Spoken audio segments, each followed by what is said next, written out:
Picture the harbour at Spithead. The sky over the Solent is the colour of old pewter, and the last warmth of the English summer is withdrawing from the stone of Portsmouth streets, pulling back like a tide, leaving the world cooler, quieter, more itself.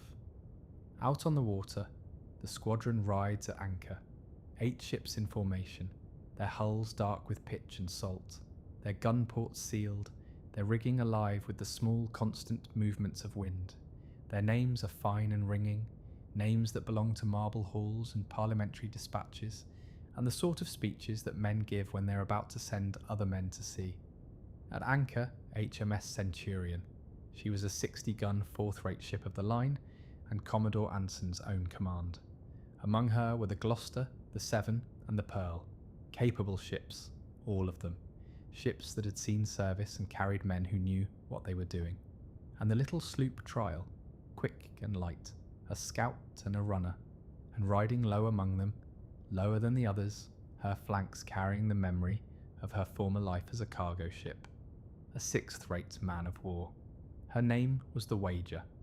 She had been built to carry freight, now she carried cannon. Stand on the docks and look at them, and you will understand the feeling of that autumn morning. Something like pride, something like possibility. The sun, when it breaks through the clouds, catches the gold braid at officers' shoulders and the long tapered barrels of the guns on the upper deck. 8 ships, flags snapping, the whole visible weight of imperial ambition assembled in a single harbour. The war itself had begun the year before, in 1739, with an act of theatre so peculiar that history has never quite agreed what to make of it. A merchant captain named Robert Jenkins appeared before a parliamentary committee and produced from his coat pocket a small desiccated object wrapped in a cloth. His ear, severed, he testified, by a Spanish coast guard in the Caribbean some 7 years earlier. The man had bound him to his own mast, cut the ear from his head with a blade, and told him to take it to his king. The committee was outraged, the public was outraged, the satirists were gleeful.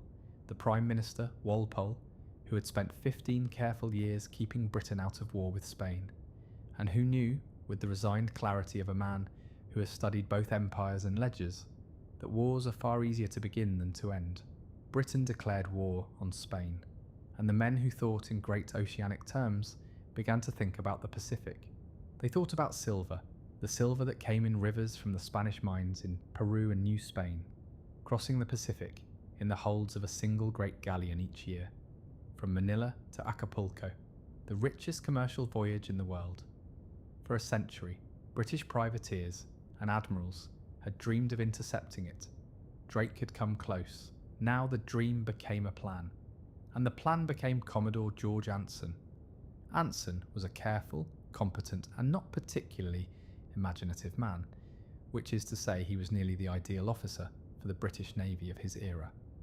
He was ordered in the formal language of the Admiralty to sail into the Pacific and to annoy and distress the Spaniards, either at sea or land, to the utmost of your power, by taking, sinking, burning, or otherwise destroying all their ships. He was to raid their settlements. He was to disrupt their trade routes. He was to do these things across an ocean so vast that its edges had not yet been fully mapped. And he was, if providence and seamanship permitted, to intercept the galleon. He was also to do all of this with the ships and men that the Admiralty saw fit to give him. And this is where the dream began, quietly and unhurriedly, to detach from the reality beneath it. Anson had been promised soldiers, a regiment of trained, fit men who could lead the ground assaults against Spanish fortifications, who had carried muskets and known the weight of a pack and the particular discipline of men who have been through fire. Instead, he received a letter from the War Office. The regiment was needed elsewhere. In its place, the Admiralty would furnish approximately 500 men drawn from the Royal Hospital at Chelsea, the pensioners, old soldiers, veterans, many of them, who had earned their pensions and their beds and their quiet, undisturbed old age after years of service in campaigns whose names most of the world had already forgotten. Good men, brave men once, men who walked slowly, men with wounds that had never properly closed, men with one eye, men whose hands shook in the cold, They were told to march to Portsmouth. Some of them did, hundreds simply did not.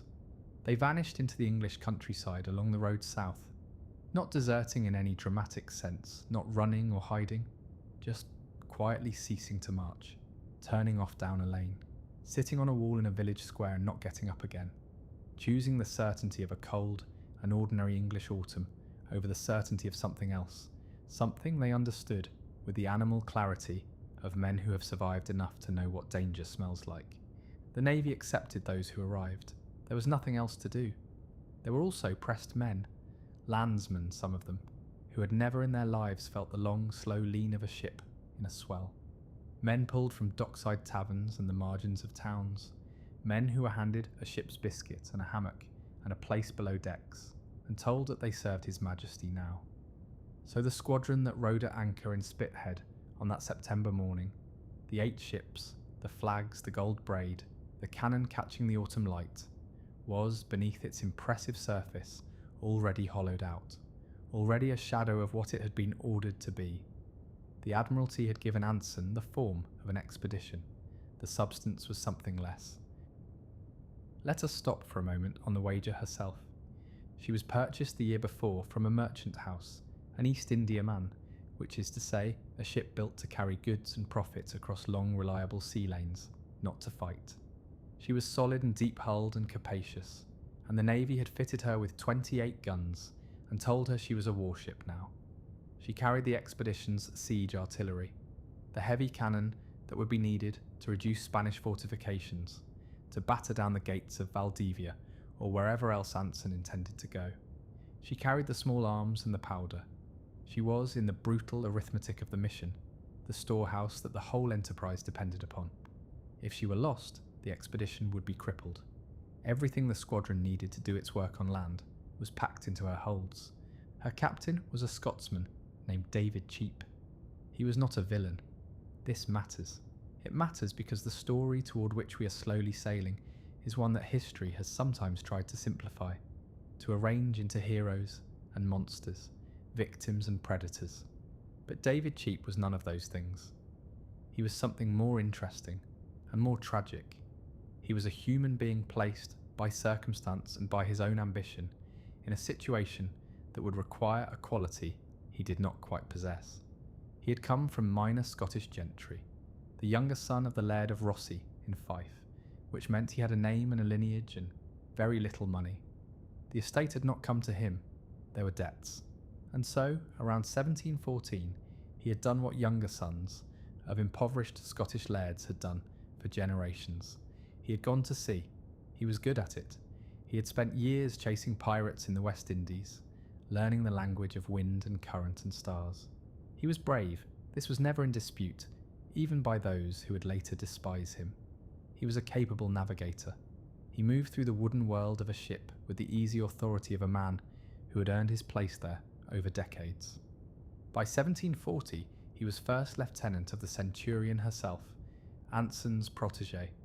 His promotion to acting captain of the Wager came through a cascade of events, the deaths and reshufflings of war, and it arrived in March of 1741, somewhere south of the equator, as the squadron was already far from home.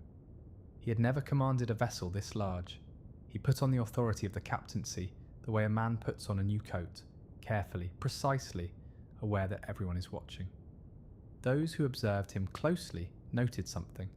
He was brave, yes, a fine seaman, yes, but there was something beneath the authority that was not quite solid, a need to be obeyed that was indistinguishable, from a distance, from the right to command, a pride so finely calibrated that the slightest disturbance to its surface, an officer who questioned, a decision challenged, a tone of voice that fell below the required deference, could tip it sideways in a way that a more settled man's pride would not.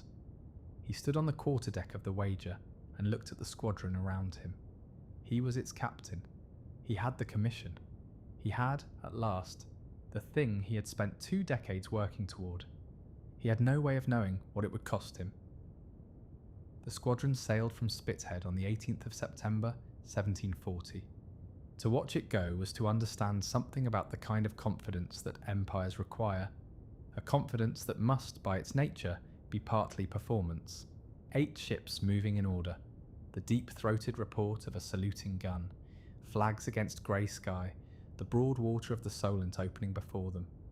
They called at Madeira in late October, took on water and wine, and continued south. By the time they reached the island of Santa Catarina on the coast of Brazil, arriving in December after weeks at sea, the men were already dying, not in battle, not in the kind of death that would appear later in official dispatches with words like gallantly and bravely and in service of his country. They were dying of typhus, which moved through the gun decks with the quiet, efficient patience of something that has all the time in the world. They were dying of scurvy, which is a slower and more intimate process, a dissolution from within, the body consuming itself, the connective tissue softening, the old wounds reopening, the gums blackening around the teeth. Men who had been healthy 6 weeks ago lay in their hammocks and could not lift their arms. Men who had been healthy 3 weeks ago were being carried up from the lower decks, blinking in the unfamiliar daylight, to be laid in hospital tents on the island while the surgeons worked and the chaplains prayed. At Santa Catarina, they scraped the hulls and cleaned the ships and tried to replace the dead with the living. They were at anchor for weeks. They watched their numbers dwindle and did what they could, which was not enough. Then in January of 1741, they sailed south again, toward Cape Horn, toward the place where the Atlantic and Pacific Oceans meet in a violence of current and wind that even experienced sailors approached with something close to dread. The sea changes as you move south. Anyone who has made that passage knows this, not simply in temperature, though the temperature does change, dropping with each degree of latitude until the cold becomes a physical entity, a thing with weight and intention. It changes in character, in what it is willing to do. The North Atlantic is rough and treacherous in storm, but it operates within recognisable limits. The sea below 40 degrees south operates by different rules, or perhaps, and this is closer to the truth, by no rules at all. Old mariners had a saying passed from ship to ship across the generations, like a warning carved into a doorpost. Below 40 degrees south, there is no law. Below 50, there is no God. The Anson squadron was about to discover that this was not a metaphor. By March of 1741, they were rounding Cape Horn in the deep of the southern autumn.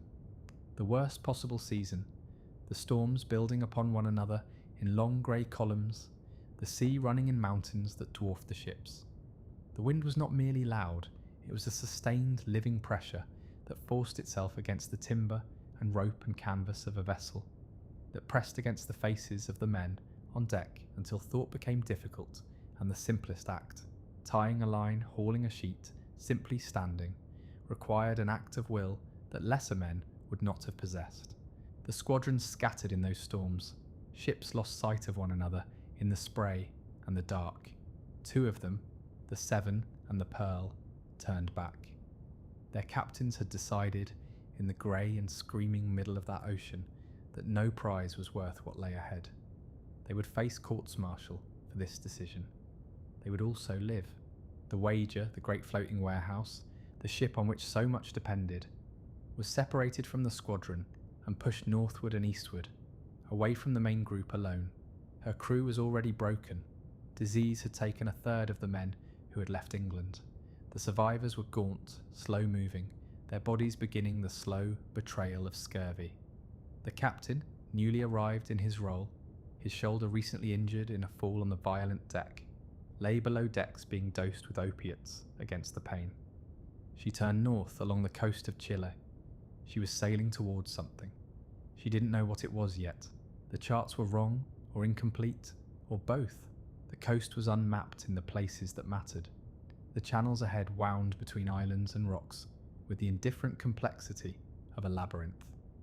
There is a question that haunts every catastrophe, every disaster that unfolds from a long chain of small and ordinary decisions, rather than from a single, identifiable moment of madness. The question is this: at what point was it already too late? At what point had the end become inevitable? Was it in Spithead, when the old men arrived at the dock, their hands shaking in the September cold? Was it in the committee rooms of London, where men drew lines on maps and spoke of silver and galleons and glory, and never once asked who would actually have to sail to those places? Was it earlier still, in the character of an insecure man who had never commanded a ship this large, promoted too fast, too far from home, surrounded by men he had not yet learned to read? There is no clean answer. History offers very few of those, but somewhere ahead, in the grey channels of Patagonia, in the late days of May, in the year 1741, the question was about to be answered by the facts. For the men of the Wager, the weeks after Cape Horn were a kind of extended dying. Not death, not yet, but the slow dismantling of the body that precedes it. The cold was not the romantic cold of an English winter, the kind of cold that makes the cheeks red and sends men to the fire for brandy. This was a cold that had no interest in you. It simply occupied you. It moved through clothing and into skin and into muscle, and eventually into something deeper than muscle, into the place where a man's sense of himself lives, the place that tells him he is warm, he is safe, he is capable, he is here. Scurvy attacked that place from the inside, and the cold attacked it from without, and between them, the men of the Wager were being hollowed out long before their ship touched a rock. By the first days of May, 1741, she was somewhere in the waters north of the Horn, separated from the squadron, alone. The charts they carried, the best available to the British Navy, were wrong in ways that mattered enormously. The coast of Patagonia and the great archipelago of southern Chile had been mapped after a fashion by earlier navigators, but the mapping had been done from a distance, from the sea, in summer, by men who had not stopped. The result was a coastline rendered in broad strokes, this headland here, this bay there, with the particular lethal details of the inshore waters left blank or wrong. The blanks and the errors were about to matter very much. Captain Cheap wanted to make for Socorro Island, then Valdivia, to follow his secret orders, to make contact with the squadron, to continue the mission. He was the captain. These were his orders. He was going to fulfill them. Gunner John Bulkeley wanted to sail for the Juan Fernandez Islands, the agreed rendezvous point, the place where the squadron was most likely to be, the safer option in every quantifiable sense. He said so. He said it more than once. He said it with the careful, precise language of a man who knows that the truth of his argument will not protect him from the consequences of stating it too plainly to a man who does not want to hear it. On the 13th of May, at 9 in the morning, the carpenter John Cummins stood on the deck of the Wager and saw land. To the west, close, the pale shapes of headlands and cliffs emerging from the grey, their bases white with surf. He looked at them. He looked at the officer of the watch, Lieutenant Baines, first lieutenant, the highest ranking officer on deck, the man whose duty it was to know these things and act on them. And Lieutenant Baines looked west and saw nothing, or said he saw nothing, or failed to look with sufficient care. He did not report the sighting. He did not change course. The Wager continued as she was.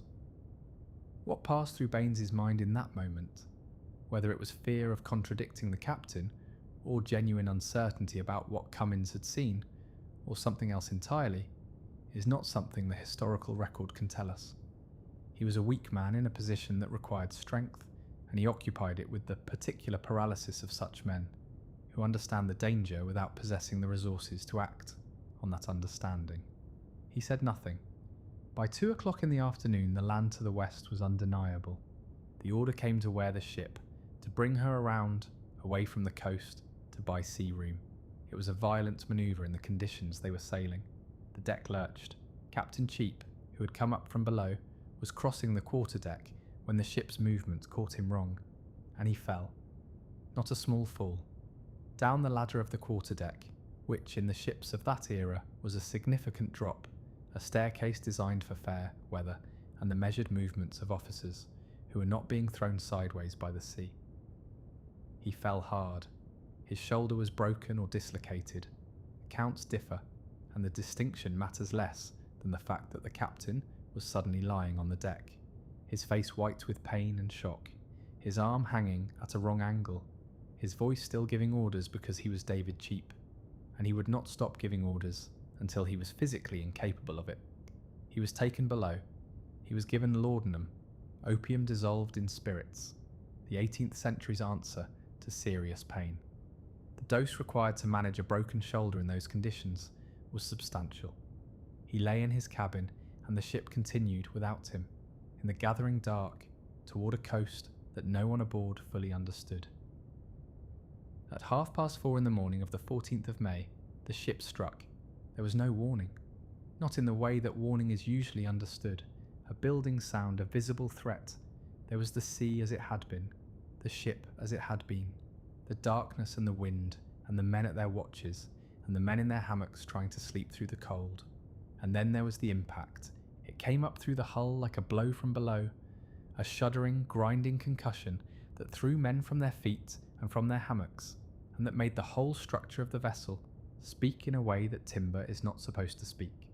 Then a second impact, and a third, each one worse than the last, because with each one the sea was lifting the hull and dropping it, lifting and dropping, onto the submerged rocks of the Guayaneco archipelago, working on the hull the way water works on everything, patiently, persistently, without anger, simply following the laws that govern it.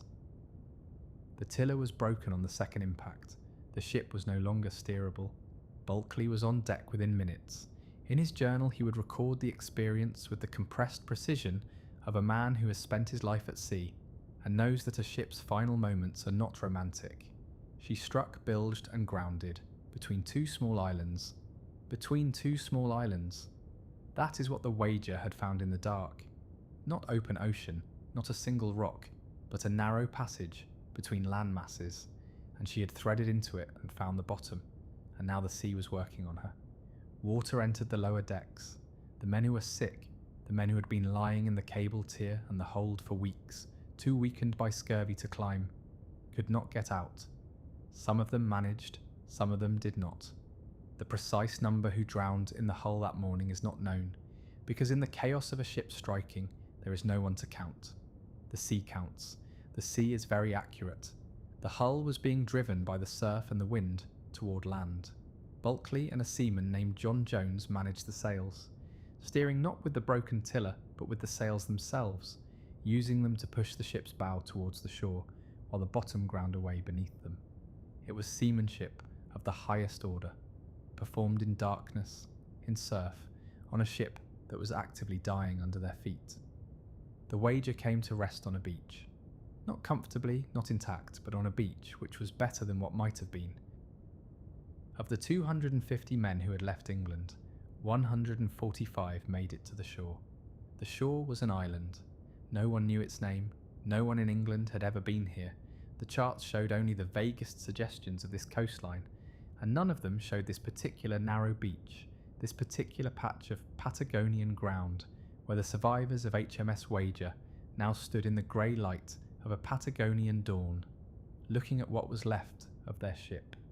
She lay on her side, broken amidships, the sea washing through her. She had already begun the process of becoming part of the coast, which is what the sea does with everything it claims. Captain Cheap was brought ashore on a makeshift stretcher, his broken shoulder wrapped, his face drawn with pain and laudanum.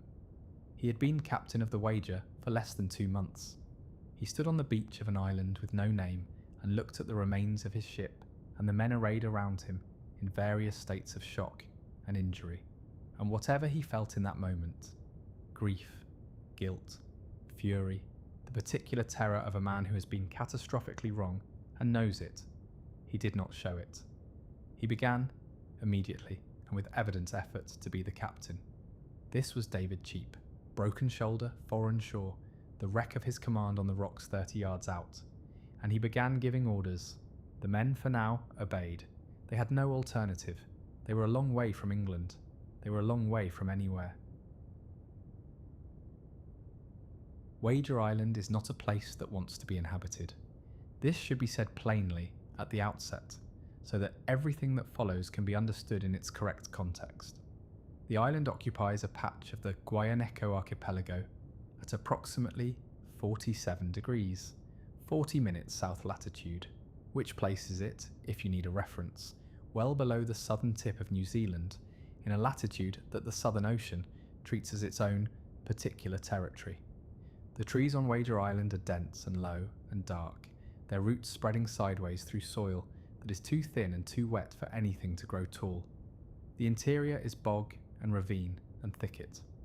The coastline is a chaos of kelp-choked rocks and steeply angled headlands. The rain falls for most of the year in a steady, accumulated weight that soaks everything it touches and does not stop soaking it. The survivors named the steep hill above their camp Mount Misery.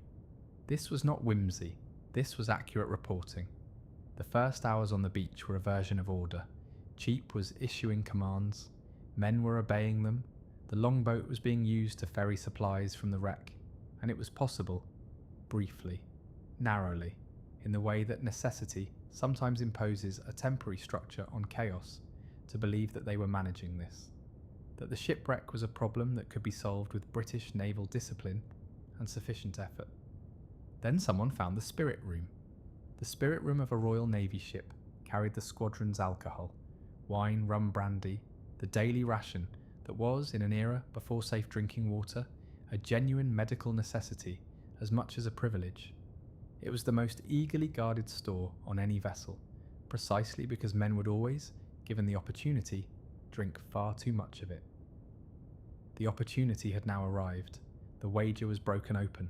The spirit room was accessible, and the men who found it, the ones who waded back out to the wreck in the grey morning and pried their way below decks, began to drink. By midday there were men on the beach in officers' uniforms. They had looted the officers' chests and dressed themselves in gold braid and fine coats, and they were drunk and carrying muskets, and they were laughing. It must have been a strange and terrible kind of laughter, the laughter of men who understand that the rules have changed and are not yet sure what that means, who are using alcohol and costume to fill the gap between the world that was and the world that is. The boatswain, a large and violent man named John King, barricaded himself and a group of followers in the wreck and refused to come ashore. Later, to demonstrate some point about authority or about despair, his group loaded one of the Wager's guns and fired it at Captain Cheap's hut on the beach. The cannonball struck nearby and buried itself in the mud. This is the detail that tells you everything about the first days on Wager Island. A ship's gun being fired at a ship's captain's hut by the ship's own crew on the first day of their survival, while men in stolen officers' clothes laughed on the beach below. The hull of HMS Wager had not yet cooled, and the social order of the British Royal Navy had already been reduced to mud and noise. Cheap established a camp. There was a storeroom tent, and there were sentries at it, and there were rations, measured, authorised, distributed, and this structure persisted, because without it everyone would die faster, and even the most intoxicated man on the beach understood this at some level. But the boundaries of that structure were being tested from the first night. The island itself was trying to kill them, not with the dramatic, operatic violence of the storm that had wrecked the ship, but with the patient, administrative competence of a cold and wet environment applied to unprepared human bodies. The temperature hovered near freezing at night. The rain never stopped, not for days, not for weeks. The men had what they had salvaged from the wreck. Some blankets, some clothing, the wrong tools, nowhere near enough food. They built huts from the timber of the wreck, low, crude, leaking structures that kept out the direct rain, but did very little about the wind. They gathered what they could, limpets and shellfish from the rocks, the wild celery that grew in dense mats along the shore, whatever seabirds they could catch. The wild celery mattered more than they knew.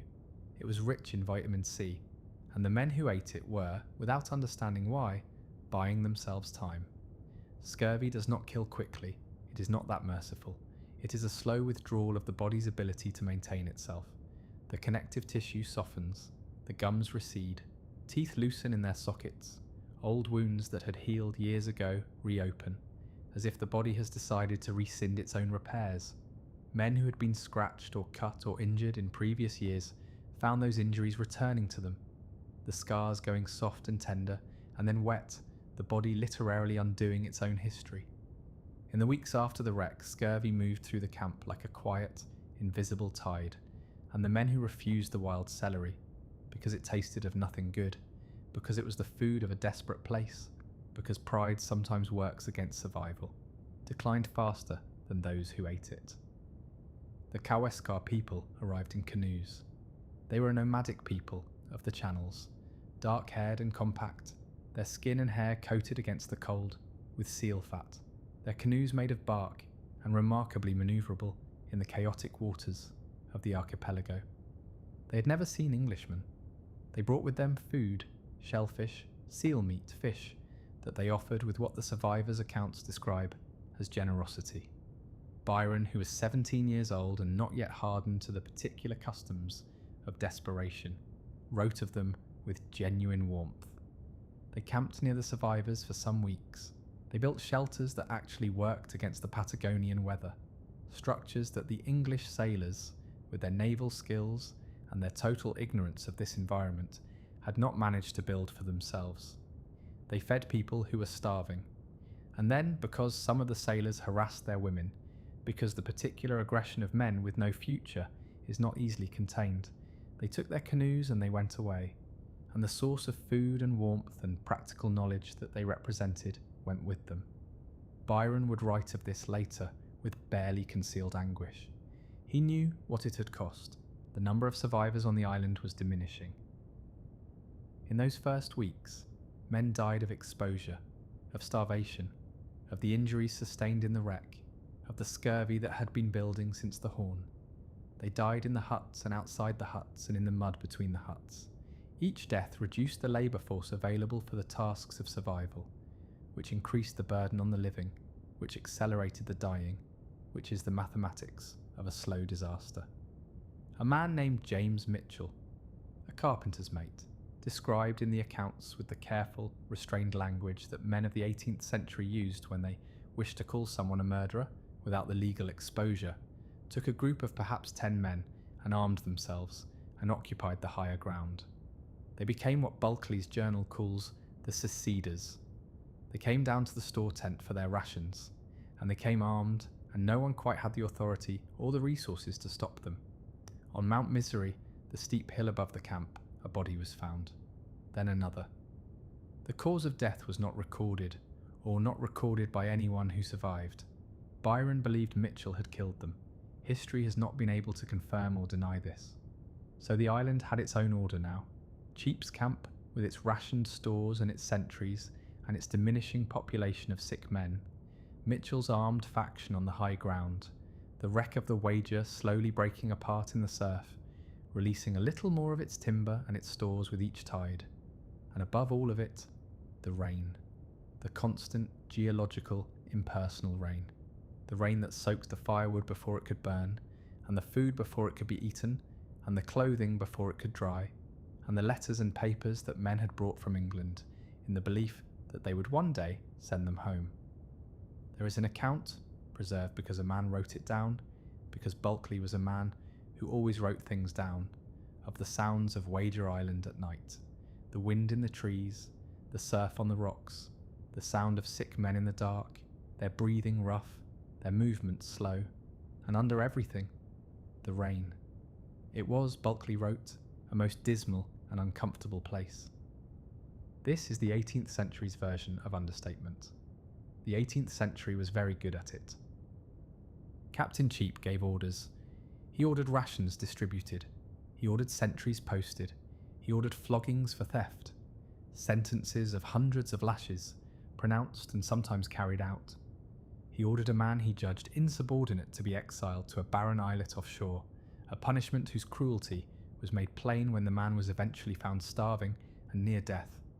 And through all of this, the orders, the punishments, the maintained pretense of naval authority in a place that had never heard of the British Navy, the men watched him. They watched with the particular attention that desperate people pay to the person they believe holds their lives, measuring everything he did against the question they could not quite yet ask aloud. Does this man's authority mean anything here, in this place? The answer was forming.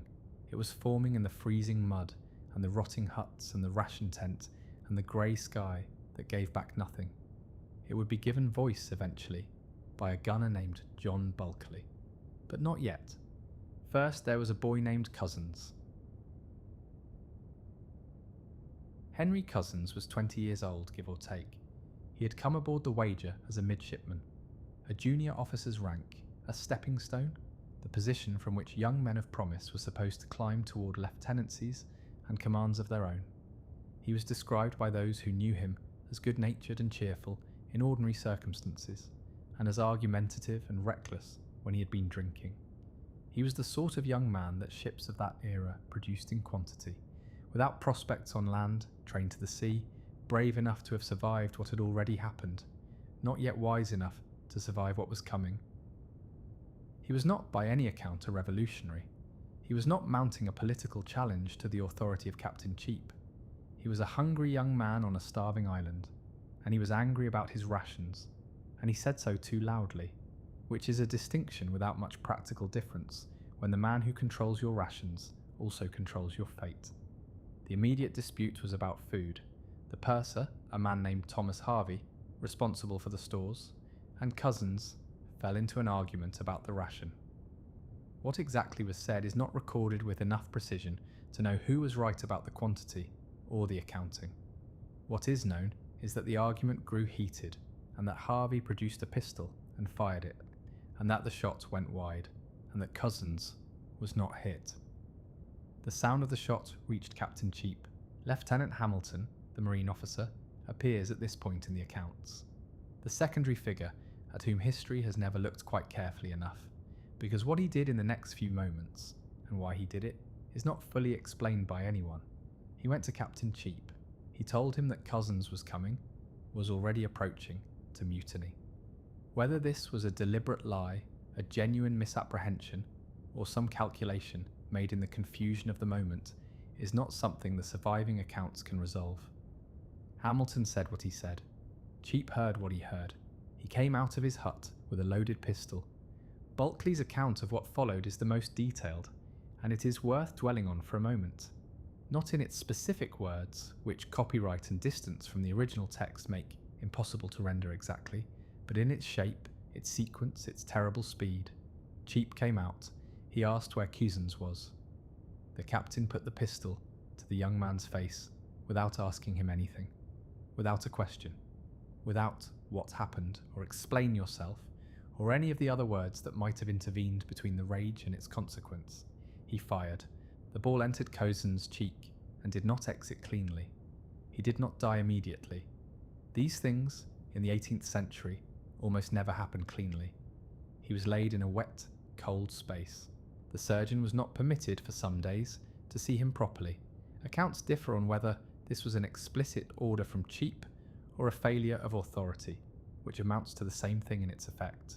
He lay for weeks. He could not eat. He could speak at first, and then less and less. What he said during those days has not been preserved in any account with enough specificity to repeat it. He died eventually in the conditions he had been left in: cold, wet, inadequately treated, in pain. He was 20 years old, give or take. Now we must sit with the ambiguity of this moment, because the story demands it, and because honesty demands it. Captain Cheap, in his own understanding of events, had done what a captain is sometimes required to do: suppress an incipient mutiny with immediate force. The Articles of War, the backbone of naval discipline, were explicit on the subject of mutiny, and on the captain's authority to prevent it by whatever means necessary. Hamilton had told him that mutiny was coming. Cheap had acted. From inside Cheap's understanding of his own situation, the beleaguered captain, the broken ship, the restive crew, the terrible responsibility for every life on that island, this might have been, or might have seemed, a defensible act. From outside that understanding, from the position of the men who watched it happen, it looked like something else entirely. It looked like a frightened man with a pistol shooting an unarmed boy in the face. Bulkeley, methodical as always, reportedly preserved the evidence: the ball and a fragment of Cousins' jawbone, the journal, the documents. He was already, in the weeks after the shooting, preparing a case. He understood that he was living through something that would eventually require a legal accounting, and he was a man who believed in legal accountings the way he believed in the arithmetic of navigation, as the best available tool for making sense of a chaotic world. What he had witnessed, what all of them had witnessed, was the moment when Cheap's authority became something other than authority.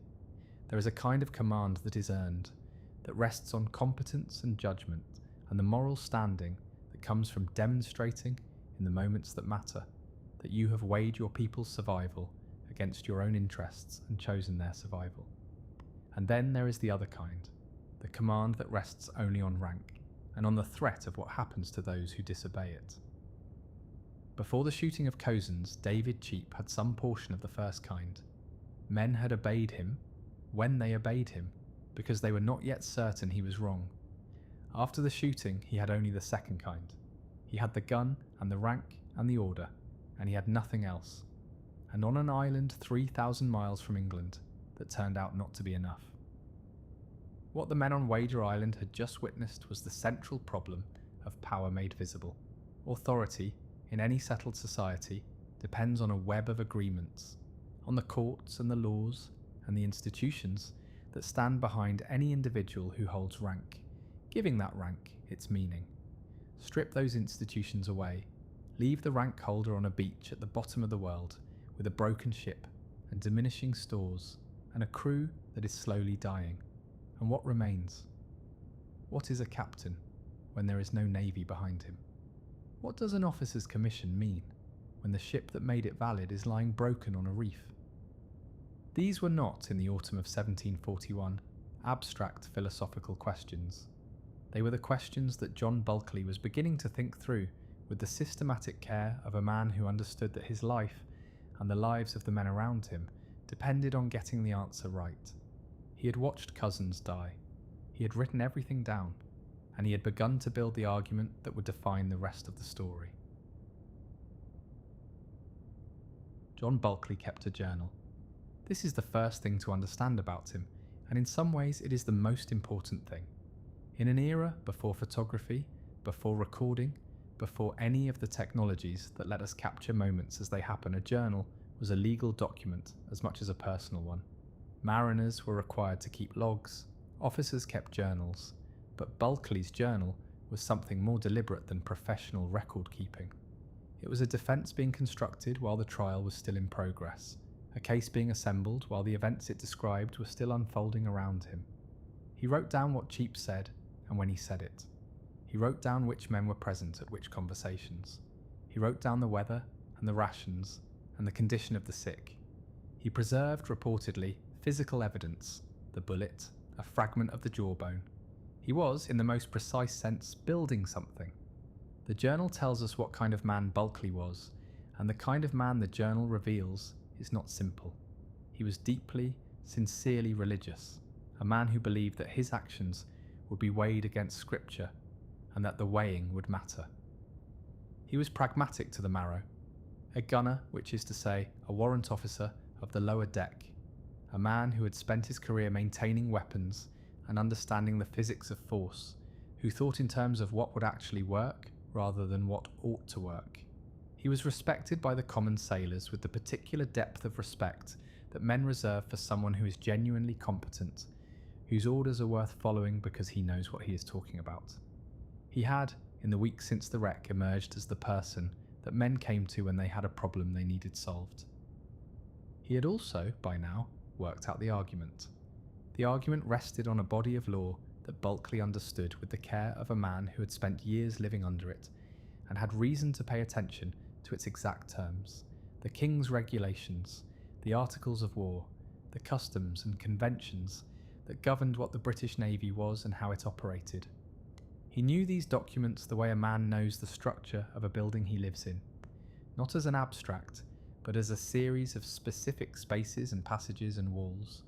And in those documents he had found something, a gap, a space in the law that if you stood in exactly the right place and read the provisions with exactly the right attention, opened onto a different world entirely.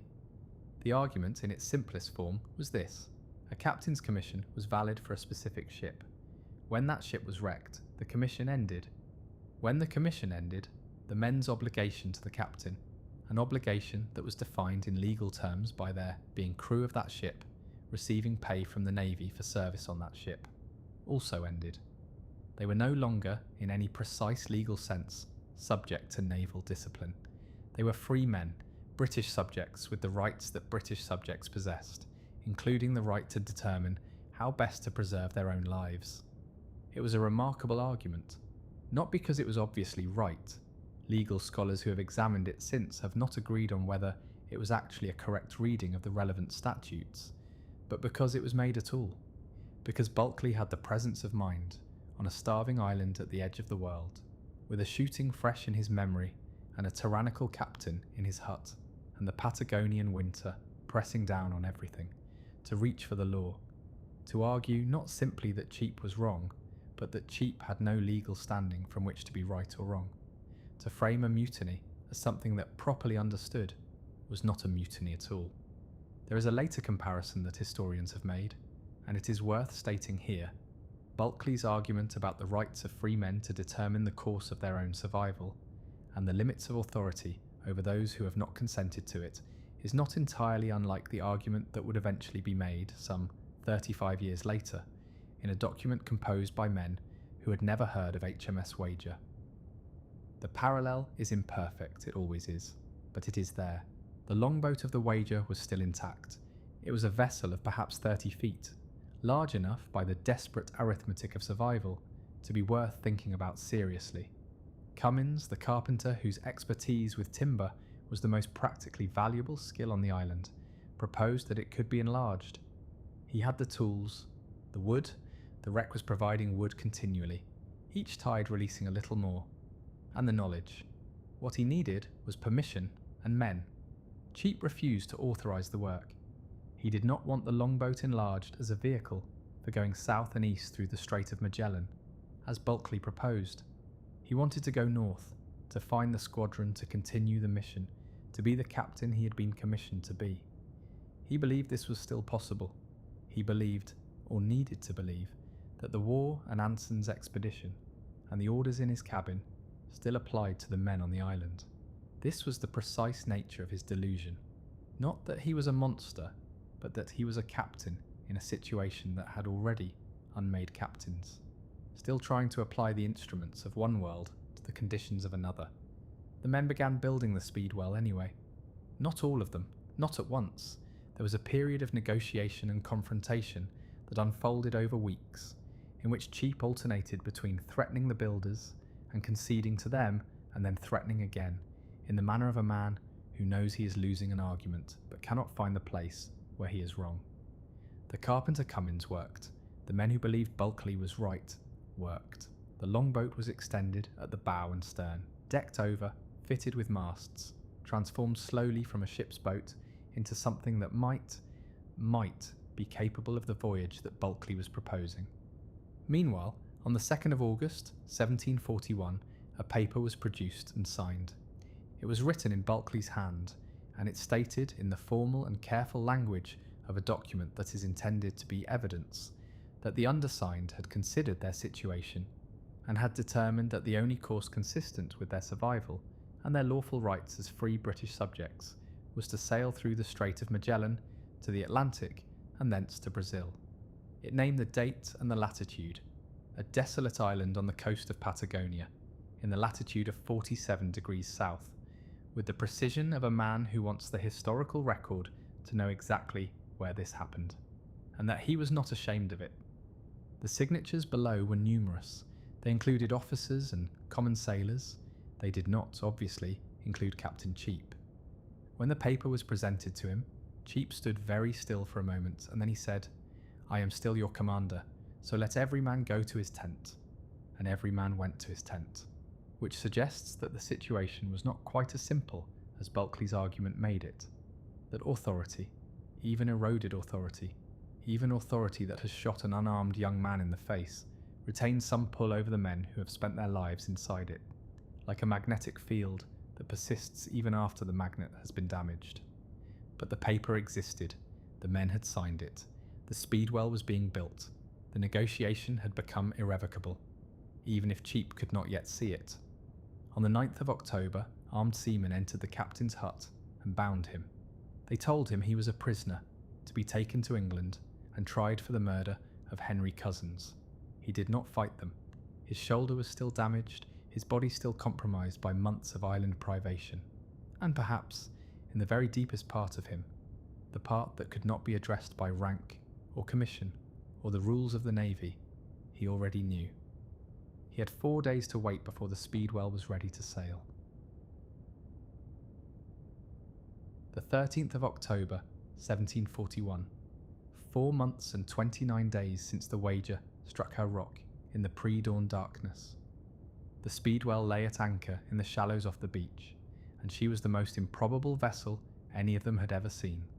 30 feet of ship's boat extended by Cummins' carpentry into something perhaps twice that length, decked over with salvaged planking, fitted with masts and a schooner rig made from the Wager's own spars and canvas.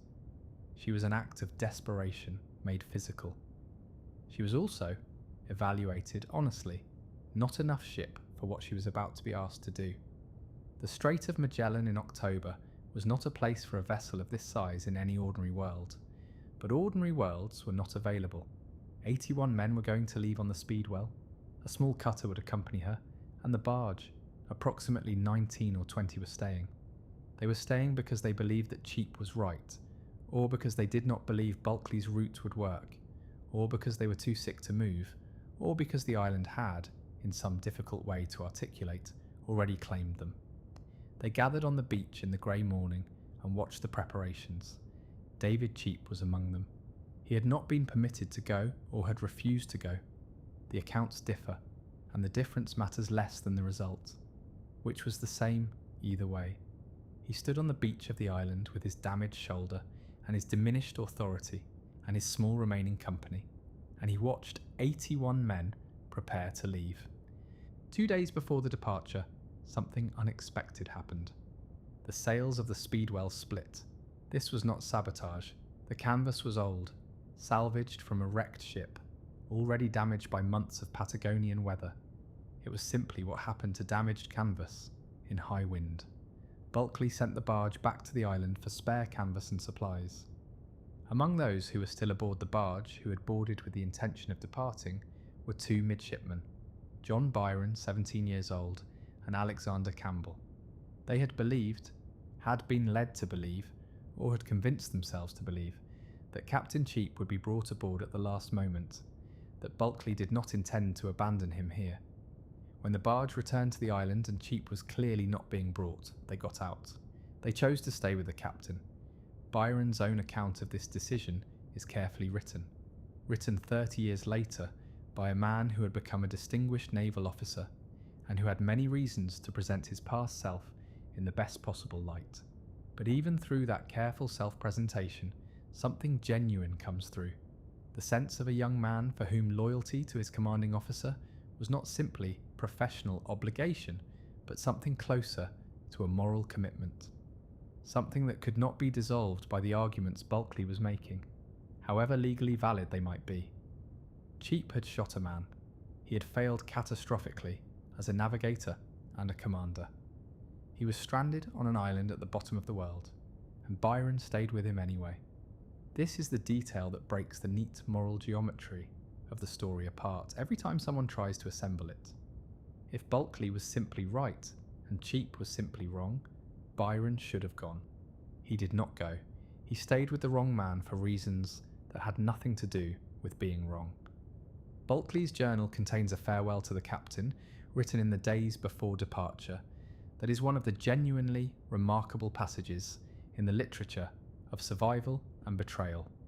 In essence, paraphrased because the exact words belong to history, he wrote that Cheap was a gentleman possessed of many virtues, that he was an excellent seaman, and that he loved seamen, that for personal bravery no man had a larger share of it, that even as a prisoner he had preserved the dignity of a commander, that this was the last time Bulkeley expected to see him.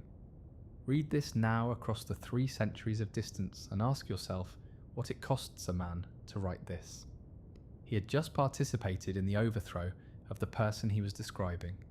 He had organised the political and legal dismantling of this man's authority, had probably been the driving force behind his arrest, had spent months building the argument and the evidence that would, when they reached England, put Cheap before a court.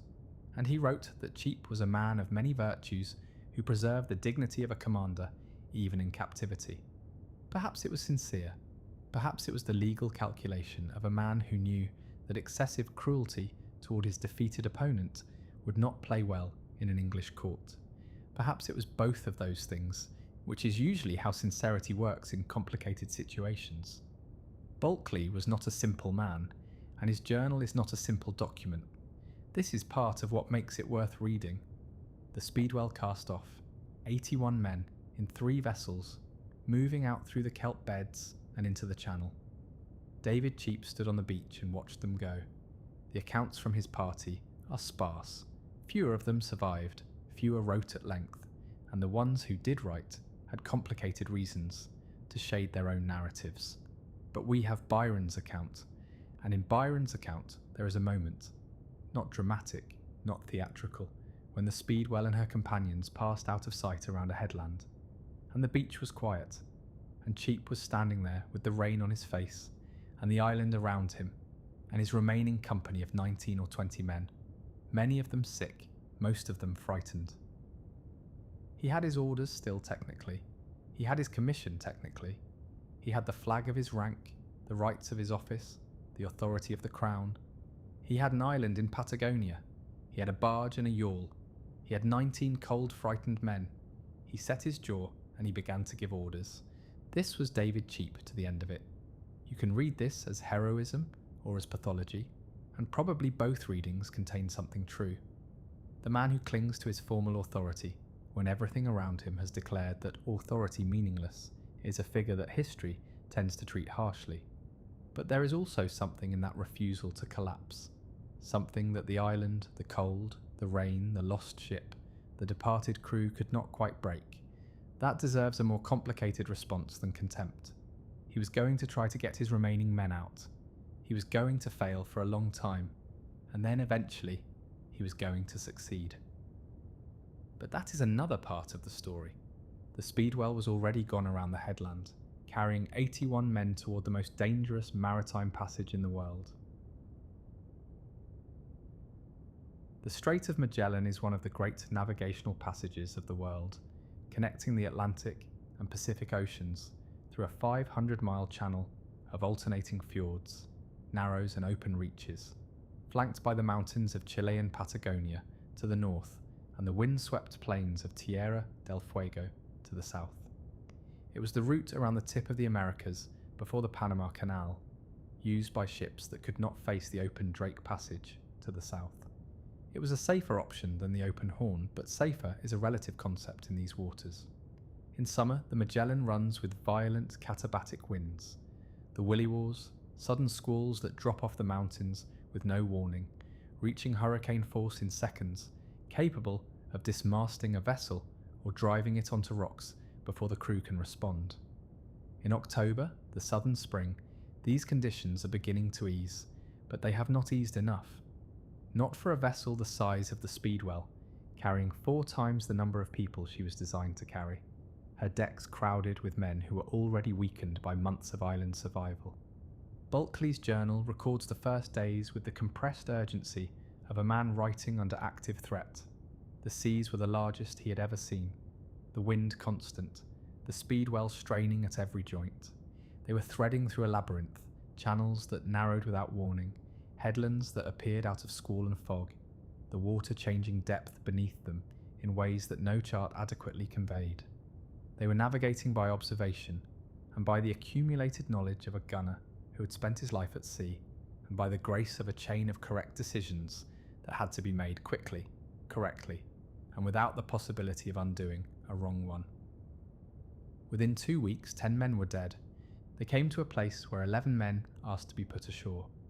Not because they had given up, or not only because of that, but because the Speedwell was so overloaded that the chance of survival, in their calculation, was lower aboard the vessel than it was on the coast. They asked. Bulkeley and his officers drew up a certificate, a formal witness document stating that these men had been put ashore at their own request, that the decision had been theirs, that no responsibility for their fate attached to those who had agreed to it. The certificate was the legal mind at work again, the instinct to document, to create the record that would be needed later when the reckoning came. The 11 men were left on the coast of Patagonia.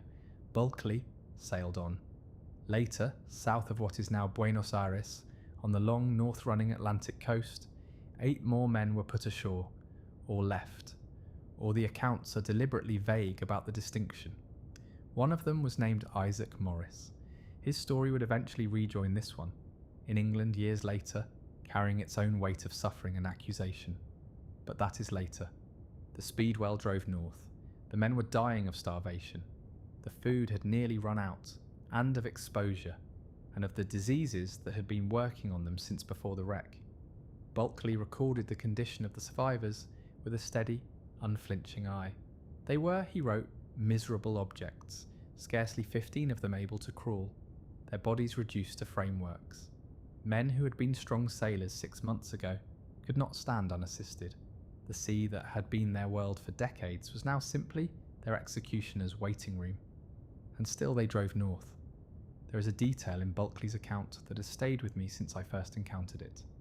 He describes the men who were closest to death, the ones who had gone beyond fear and beyond hunger into the last stage of starvation, where the body's resources are so completely exhausted that the brain begins to misbehave. He writes of them joking, laughing, making remarks that had nothing to do with their situation, as if they had found a door in their minds and stepped through it into some other warmer room that had nothing to do with the Speedwell, or Patagonia, or the cold, or the fact that they were dying.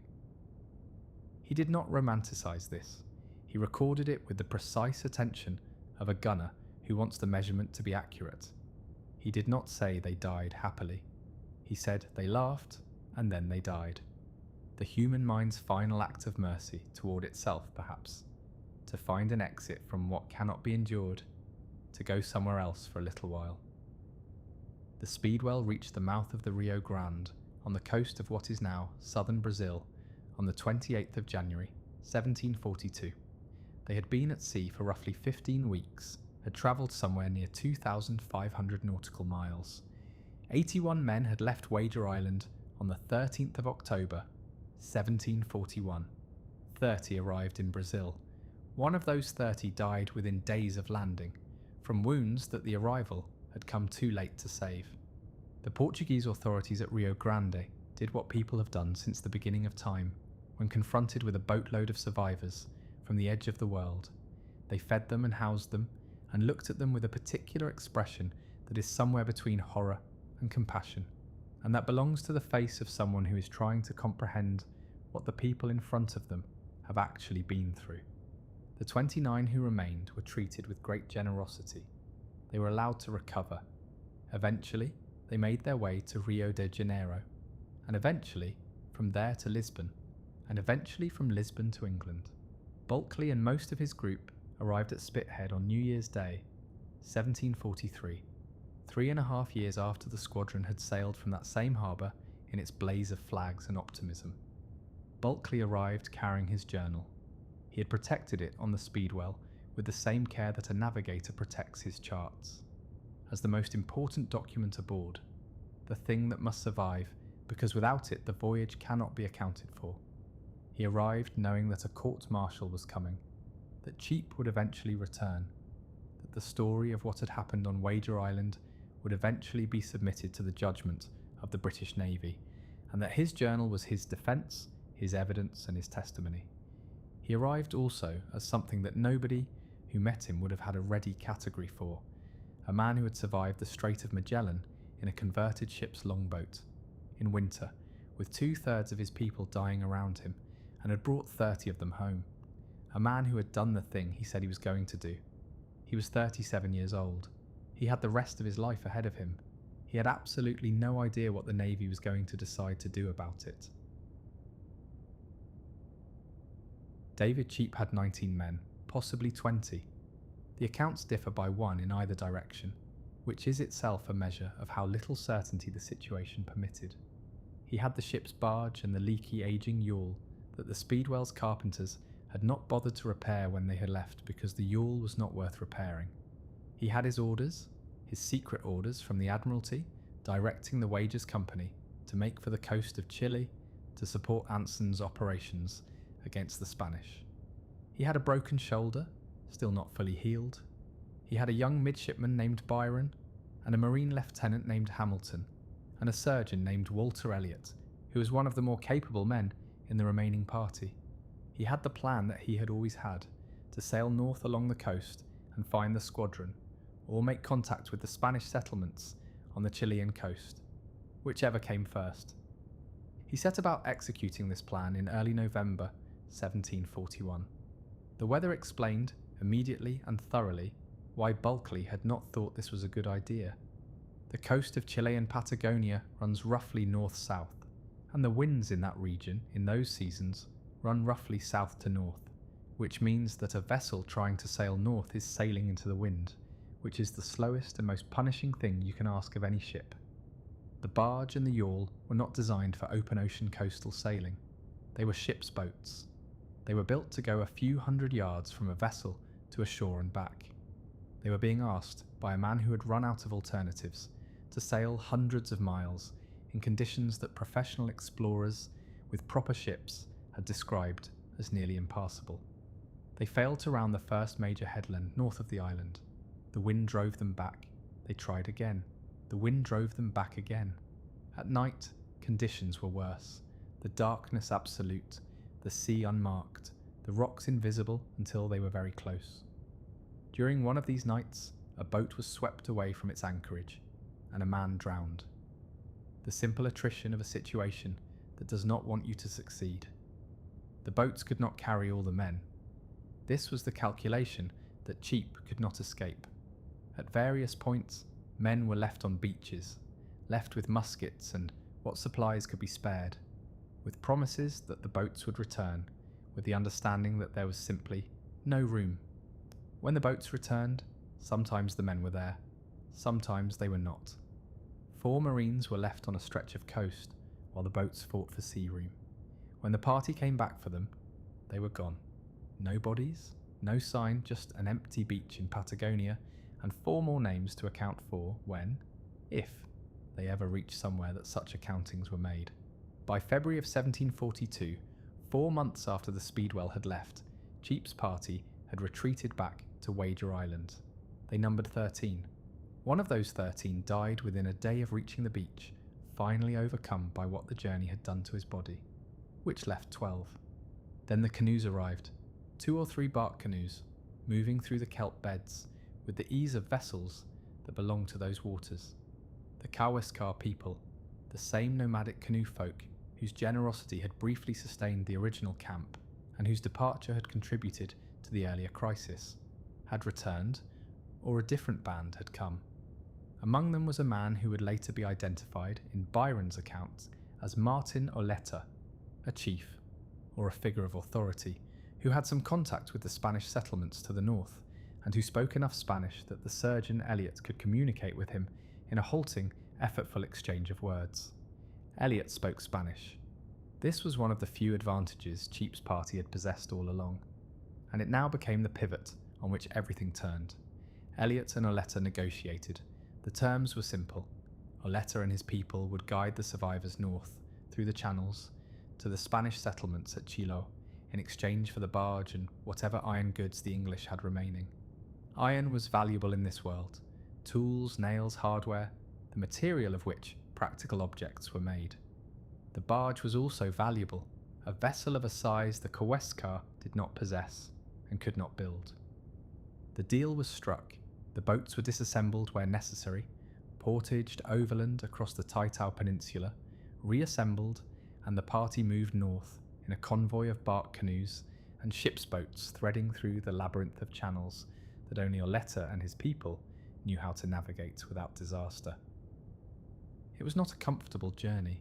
Comfort had become a category that had no application to these men's lives, but it was, compared to everything that had preceded it, a journey towards something rather than away from it. Men continued to die. 6 sailors at some point along the route took one of the boats and left. Simply went, in the night or in a moment of inattention, without permission and without announcing where they were going. They were never seen again. Elliot, the surgeon who had made the whole negotiation possible, who had been the crucial bridge between the English survivors and the only people who knew this coast, became sick. He did not recover. He died in the Channels, and with him went the most practically competent figure in Cheap's party. Byron, in his later account, wrote about these weeks with the clear-eyed attention of a man who is trying to be honest about things he would perhaps prefer to render differently. He observed Cheap. He watched a man who had spent months asserting his authority in a situation that kept refusing to acknowledge it. He watched him with the young man's instinct for justice and the young man's limited capacity for the kind of complicated sympathy that only time and experience can generate. What he recorded is not flattering to Cheap in several respects, but he also recorded that Cheap never stopped, that the captain kept moving, kept deciding, kept giving the orders that held the remnant of his company together, even as those orders became increasingly hard to justify in any frame of reference that connected to the world they had left. 4 men reached the Spanish settlement at Chiloe in June of 1742, Cheap, Byron, Campbell and Hamilton, who had been picked up separately by a Spanish search party. The others were dead or dispersed. The Spanish were not cruel to their captives. This should be stated clearly, because the expectation of the era, the expectation of men who had been sent to annoy and distress the Spanish, who had been marinated in the wartime propaganda of their own side, was that capture by the enemy meant deprivation at best, and worse things at worst. The reality was different. They were held for a time in a prison, dark, crowded, unpleasant, in the way that all prisons of that era were unpleasant, which was considerably more unpleasant than modern standards can quite comprehend, but they were not mistreated. Eventually they were moved from Chiloe to the capital, Santiago, where they were received by the Spanish military establishment with something approaching courtesy. There were dinners, there were conversations in careful French and halting Spanish and sign language between men who were, technically, enemies, but who found in each other a shared professional identity that cut across the national hostility. The Spanish commander, Admiral Don José Pizarro, whose own squadron had attempted to round the Horn to intercept Anson, and had failed, retreating with enormous losses of his own, sat across a table from David Cheap, and they dined together. 2 men who had both been defeated by the same ocean, who had both watched their commands disintegrate in the southern seas, who had both survived things that most of the men who had set out with them had not survived. What they talked about is not recorded in a way that lets us know, but they ate together, which is its own kind of statement. Eventually, after nearly 2 years of captivity and parole, Cheap, Byron and Hamilton were repatriated via a French vessel. They came home by stages, through ports in South America and across the Atlantic, and they arrived at Dover on the 9th of April, 1745, more than 2.5 years after Bulkeley's party had reached Spithead, more than 4 years after the squadron had left England. David Cheap, in a coat he had not chosen and shoes that did not quite fit, stepped onto English soil and stood there. He had his orders. He had followed them in his way to the end of what it was possible to follow them.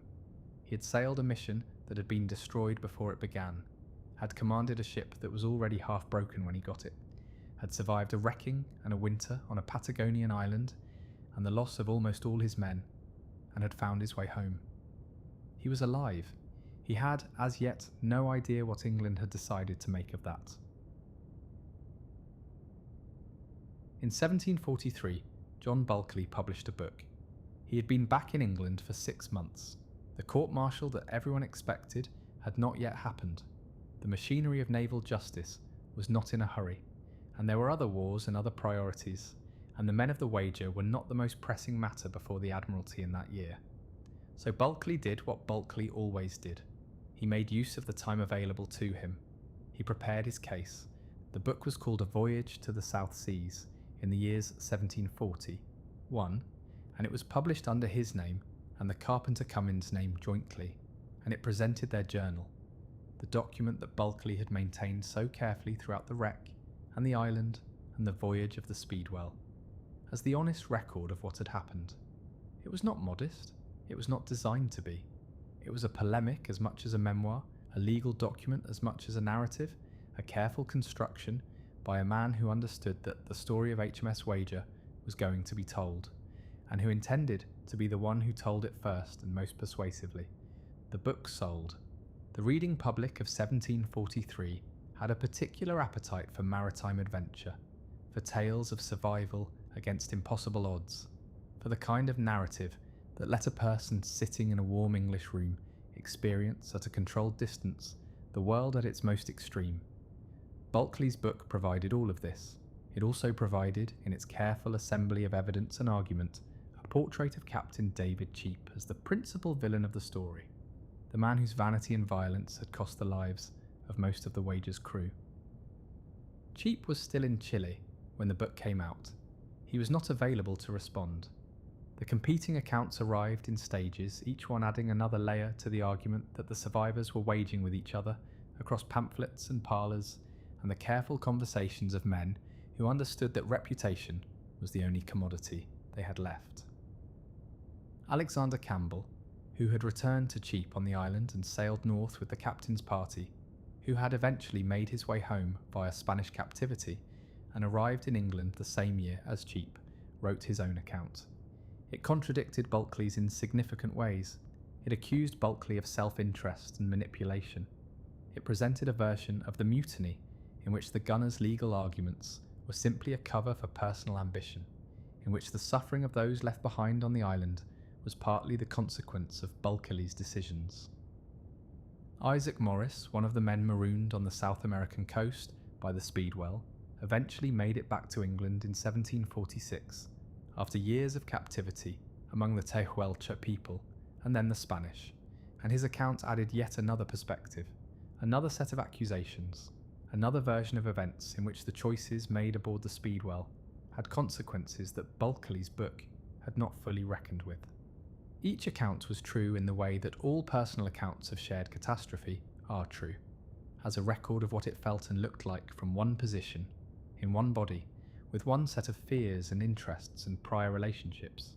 Each account was also partial in the same way, unable to see around its own edges, unable to fully inhabit the perspectives that made sense of what it was criticising. The full truth of what had happened on Wager Island was distributed among all of them, and none of them possessed enough of it individually to constitute the complete story. This is what Bulkeley had meant, perhaps without fully intending to, when he organised the departure and the legal argument and the documented evidence. He had understood, on some level, that the war over what had happened would be fought with words, and he had given himself the best possible weapons for that war. He had the first account. He had the most detailed record. He had framed the question: was this a mutiny, or was this a lawful exercise of free men's rights? In the terms most favourable to his answer, before Cheap was even in a position to respond.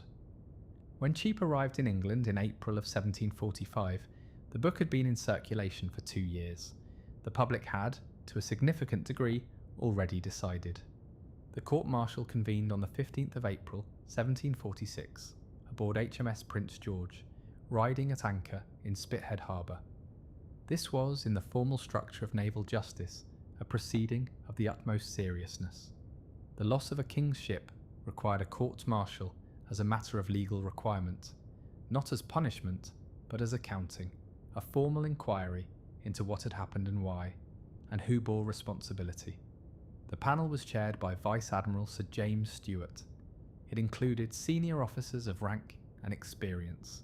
It had subpoena power, the authority to examine witnesses, the weight of the King's justice behind it. And it examined formally and deliberately the loss of HMS Wager in May of 1741. Nothing else, not the shooting of Henry Cousins, not the mutiny, if it was a mutiny, not the abandonment of men on the South American coast, not the months of violence and starvation and governance by fear that had preceded the departure of the Speedwell. Only the loss of the ship. This limitation was not accidental.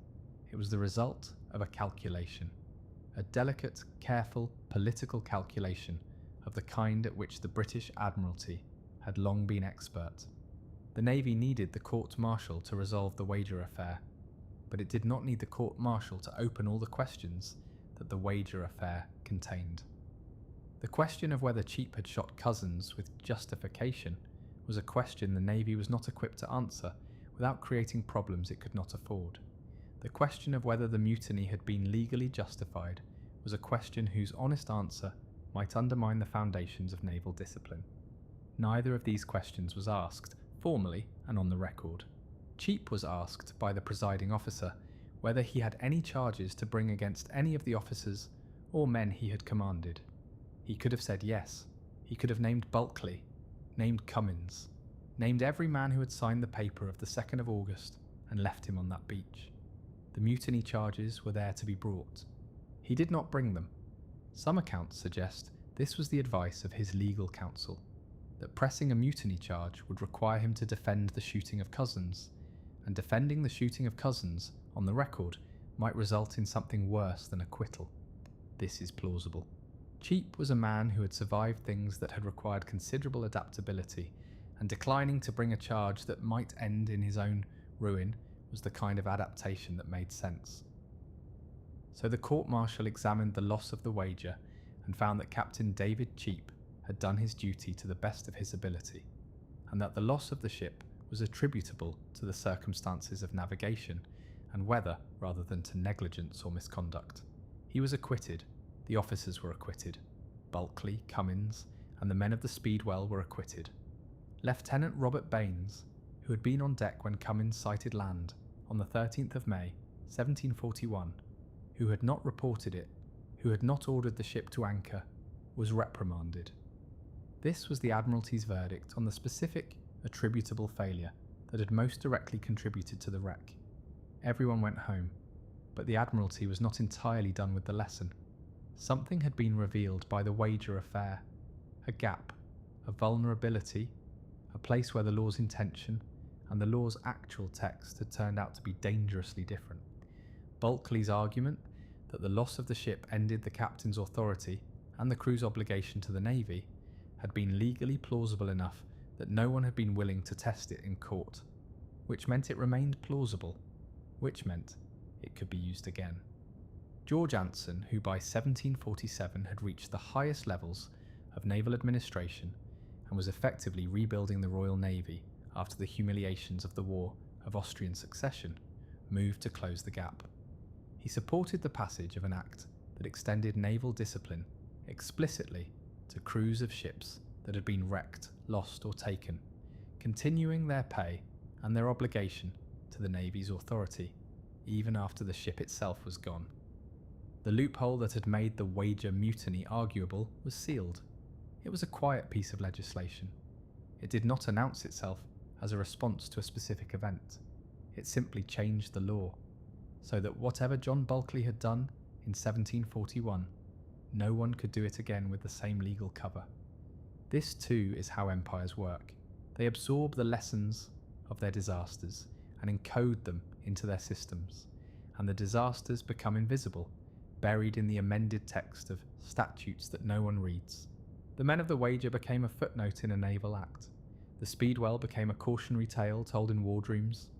The war over truth was declared inconclusive, and the inconclusion was filed and forgotten, or almost forgotten. This seems worth saying at the outset of the final act, because the human story has been so overwhelming, so full of the particular weight of suffering and decision and consequence, that it is easy to forget that the island was there before any of these men arrived, and that it has been there in the 3 centuries since they left, and that it does not know their names. It occupies its coordinates in the Guayaneco archipelago, approximately 47 degrees, 40 minutes south. The rain falls on it in the same way it fell in 1741. The wind comes off the same mountains. The kelp grows in the same rocks. If you were to go there now, which is possible, though it requires considerable effort and a vessel equipped for those waters, you would find the same bog, the same dense low forest, the same steep headlands, above the same grey-green sea. In 2006, an expedition found timber. Beneath the peat and the accumulated soil of the beach, they found the old wood of a ship. rotted, compressed, transformed by 3 centuries of water and cold into something barely recognisable as timber, but timber nonetheless. The specific identification was not definitive, but the location, the age of the material, and the type of wood were all consistent with the remains of a particular vessel that had been driven onto those rocks on the 14th of May, 1741. The Wager is still there, in pieces, in the ground of the island she had the misfortune to find. The island keeps what it receives. This is one of the things that islands do. Let us account for the men. David Cheap returned to England in April of 1745 and was, after the court-martial's acquittal, returned to naval service. He was given command of HMS Lark, a 40-gun frigate, and in 1745 or early 1746 he captured a Spanish prize, which is to say he did, at last, some version of what Anson's expedition had originally set out to do. He married in 1748. He died at Wokingham in Berkshire in July of 1752, aged approximately 55. He had been a naval officer, and he died a naval officer, and the Navy's record of him is not greatly different from the Navy's record of many men who served in similar positions in a period of continuous war. If you did not know his story, the bare facts of his career would tell you very little. His portrait, if one was ever made, has not survived. John Bulkeley published his journal, and it sold, and then he seems to have left England. He went to Pennsylvania.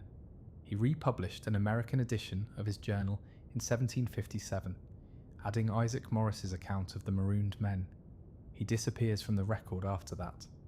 There is no death certificate that historians have confidently identified, no record of his later years. He went into the ordinary darkness that swallows most people who are not born to the kind of distinction that leaves archives. The most competent seaman on Wager Island, the man who designed and executed the most audacious open-boat voyage since Bligh's famous journey in the Bounty's longboat, ended up living in Pennsylvania and then ceased, so far as history can determine, to leave further traces. This happens. History is not fair about who it preserves. John Byron, 17 when the Wager struck her rock, not quite 19 when he stepped off a French ship at Dover, went on to become a distinguished naval officer. He was promoted steadily through the ranks in the way that well-connected men of ability were promoted in the 18th century Navy, and he eventually rose to Vice Admiral. In 1764, he circumnavigated the globe in command of HMS Dolphin, adding geographical discovery to his collection of remarkable experiences. He became Governor of Newfoundland. He earned, in the course of his long career, the nickname Foul Weather Jack, in tribute to his peculiar talent for encountering the worst conditions the ocean had to offer and continuing to function within them. He published his account of the Wager disaster in 1768, 27 years after it happened. It is a remarkable piece of writing, careful, restrained, shot through with the retrospective understanding of a man who has lived long enough to see the people he is describing from a much greater distance. It went through multiple editions. It was read by his grandson, a boy with dark curling hair and a clubfoot and an uncommonly active imagination, who would later use it as raw material for a poem about shipwreck and survival that would be read in turn by millions of people who never heard of HMS Wager and would never know where the images came from. John Byron died in 1786. His grandson, George Gordon Byron, Lord Byron, was born 2 years later. The others, Lieutenant Baines, reprimanded by the court-martial, never served at sea again. He lived out his days in whatever manner was available to a naval officer of middling rank in the middle of the 18th century, which was probably not remarkable. Alexander Campbell, who had returned to the captain and endured the journey north and the years of Spanish captivity, was dismissed from the Navy, reportedly because he had converted to Catholicism during his time with the Spanish, which in the Church of England's England of 1746 was a disqualifying condition for naval service. He had survived things that should have killed him multiple times over, and his reward was a dismissal notice. Isaac Morris, one of the men marooned by the Speedwell, spent years captive among the Tehuelche people of the South American coast, a period of hardship and strangeness that he documented in his own account, which was published alongside a later edition of Bulkeley's journal. He reached England in 1746, 2 years after Bulkeley, carrying his own accounting of what the voyage of the Speedwell had cost those it left behind. Carpenter Cummins, who had built the Speedwell with the resources available on an uninhabited Patagonian island, faded from the historical record. He had done the most practically remarkable single thing that any of them had done. He had built a seaworthy vessel out of the wreck of an unseaworthy one, and history has not kept his name in the way that it keeps the names of captains and admirals. And the question that the story asks, and that the court-martial refused to answer, and that the Admiralty's amended statute effectively foreclosed, the question of who was right remains. It remains because it has no clean answer. It remains because the two men at the centre of the story, and the people who witnessed them and survived them and wrote about them, were all trying to do the same thing with the same imperfect tools, to navigate a catastrophe that had no good options, using a map of law, of duty, of survival, that had been drawn for a different landscape entirely. Cheap was not simply wrong. He was trying to fulfill his obligations under a system that he had sworn to uphold, and that defined his identity as completely as anything in his life. The system was designed for a world in which the ship existed, and when the ship stopped existing, the system could not tell him what to do, and so he improvised from the materials of the system itself, the only materials he had. His improvisation was inflexible, and sometimes violent, and ultimately failed to save most of the men in his care, but it came from somewhere real. Bulkeley was not simply right. His legal argument was elegant and possibly correct, and it saved the lives of the 30 people who reached Brazil. It also left 19 people on a Patagonian island, 8 more on a South American coast, and an unknown number scattered in the channels north of Wager Island. The people it did not save did not write the books. The 30 who reached Brazil wrote the books. This is how history works, and it is worth saying so plainly. We know what we know about the Wager because the people who survived to tell us about it are, by definition, the ones whose choices preserved their own lives. The men who stayed on the island and died there do not have accounts. The 4 Marines left on the Patagonian coast do not have accounts. The sailors who took a boat in the night and vanished into the channels do not have accounts. History is not a court that considers all the evidence. It is a record of the voices that were loud enough to carry. In 1748, George Anson, by then Lord Anson, First Lord of the Admiralty, the man whose expedition had produced the Wager disaster, and who had gone on to become the most powerful figure in the British Navy, oversaw the passage of the Act that closed the legal loophole. He also oversaw sweeping reforms of the Navy itself: better pay, better discipline, better training, better ships, better care of the men who crewed them.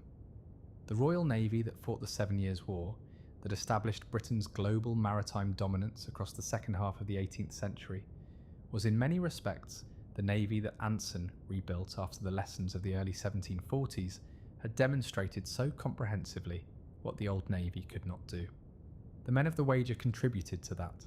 Their suffering, their choices, their competing accounts, and the legal gap that their story exposed, all of it went into the institution that came after them, invisible, encoded in statute and procedure and standing order, the way that all catastrophes encode themselves eventually into the systems that survive them. This is what I want to leave you with as this story comes to its close. Not the court-martial, not the legal argument, not the question of who was right, which cannot be answered and perhaps was never quite the right question, but this. Somewhere on the Patagonian coast, in a latitude where the Southern Ocean does exactly as it pleases, an island receives the rain that it has always received. The timber of a ship lies under the peat of its beach, still there, still slowly becoming part of the land that received it 3 centuries ago. The wind moves through the same trees that the survivors of the Wager could not penetrate.